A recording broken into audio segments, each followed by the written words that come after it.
ஓம் சக்தி. ஓம் ஆதி பராசக்தி. என் அன்பு மகளே, நான் உன்னை கவனித்துக் கொண்டுதான் இருக்கின்றேன். ஏதோ பெரியதாக நடந்தது போல் யோசித்துக் கொண்டிருக்கின்றாய். அப்படி என்ன நேர்ந்தது?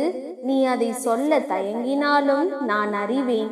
தயவு செய்து தேவையில்லாமல் யோசித்துக் கொண்டு இருக்காதே. கவலைகளுக்கு இடம் தராதே. ஏற்றத்தாழ்வு இல்லை என்றால் நீ வாழும் வாழ்க்கைக்கு அர்த்தம் இருக்காது. மனதில் பக்குவமும் தைரியமும் இருந்துவிட்டால் எந்த ஒரு பிரச்சனையிலும் கூட நீ நீந்தி கொண்டு வந்து விடுவாய். நீயோ இது அனைத்தையும் கடந்து வந்து விட்டாய்.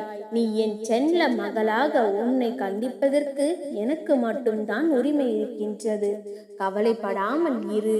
என்னை தாண்டி என்னை மீறி எனது மகளுக்கு எதுவும் நடக்க விடமாட்டேன். எனது அனுமதியின்றி நெருங்கவும் விடமாட்டேன். தைரியமாக இரு.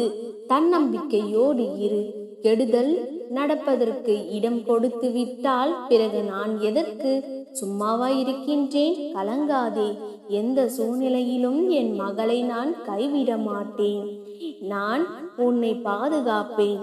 உன்னை வெறுத்து ஒதுக்கியவர்கள் மத்தியில், உன்னை பார்த்து இழிவாக பேசியவர்கள் மத்தியில் நீ எல்லாம் எங்கு வாழப் போகிறாய் என்று அகங்காரத்தோடு பேசியவர்கள் மத்தியில், உன்னை வீழ்த்தி பார்க்க மந்திரத்தையும் தந்திரத்தையும் செயல்பட செய்தவர்கள் மத்தியில், அனைவரும் உன்னை பார்த்து வியக்கும் வண்ணம் வாழ்க்கையில் உன்னை உயர்த்த போகின்றேன். இது தெரியாமல் கவலைப்பட்டு கொண்டிருக்கிறாய். நம்பிக்கையோடு இரு.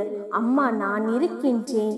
என் மகளே, நான் சில நாட்களாக உன்னை கவனித்துக் கொண்டுதான் வருகின்றேன். பாசம் பாசம் என ஏங்கி அந்த மாயையில் சிக்கி உருக்குலைந்து விட்டாய். உண்மையான பாசத்திற்காக நீ ஏங்கும் ஏக்கத்தை என்னால் காண முடியவில்லை. இது மாயை நிறைந்த உலகம் என எத்தனையோ வழிகளில் அறிவுறுத்தி விட்டேன்.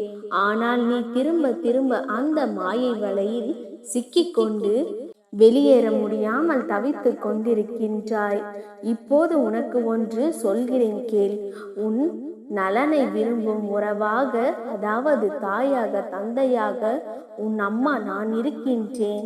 நீ ஏன் இன்னொரு பாசத்திற்காக ஏங்க வேண்டும்? உனக்குள் இருக்கும் எனக்காக ஏங்கு. நீ ஏங்க தொடங்கும் போதே நான் உன் அருகில் வந்து விடுவேன்.